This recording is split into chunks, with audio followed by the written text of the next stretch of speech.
Барлықтарыңызға сәлем, сіздермен бірге Education Guide Анель. Бүгін мен сізге костюм дизайны білім беру бағдарламасы туралы айтып беремін.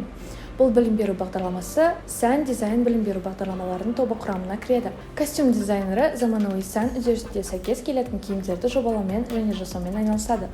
Бұл суретші дизайнер және конструктор міндеттерін қамтитын кең мамандық. Білім беру бағдарламасына оқуға түсу үшін ұлттық бірыңғай тестілеуде бар болғаны 2 пән. Қазақстан тарихы және оқу сауаттылығын тапсыру керек.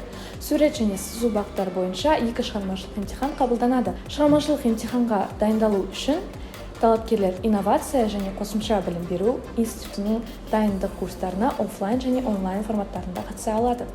2021 жылғы мемлекеттік білім беру гранттарын тағайындау конкурсының нәтижесі бойынша грантқа оқуға түсудің шектік ұпайы 21 ұпайды құрады. Оқыту қазақ, орыс және ағылшын тілдерінде жүргізіледі. Осы білім беру бағдарламасына түсіп, сіз тауар ассортиментін дамыту, тұжырымдамасын әзірлеу, нарықты бақылау, сән үдерістерін талдау мен зерттеу, маусымдық топтамаларға арналған бұйымдарды құрастыру, топтамалар бойынша графикалық құжаттаманы әзірлеу, үлгілер жасау, материалдарды таңдауды үйренесіз. Біздің түлектер тігін фабрикаларында, ателье дизайнерлік шеберханаларда және сән үйлерінде жұмыс жасайды. Осы бағыттың түлектері жұмысқа орналасудан кең мүмкіндіктерге ие болады. Маман өнеркәсіптік кәсіпорынның дизайнері, сән үйінің стилисті, көркемдік жетекшісі, сән графикасы бойынша маман костюм суретшісі және дизайн студиясының көркемдік жетекшісі ретінде жұмыс істей алады.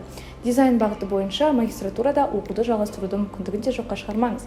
Казгасамен бірге дамып өнер жолын баста.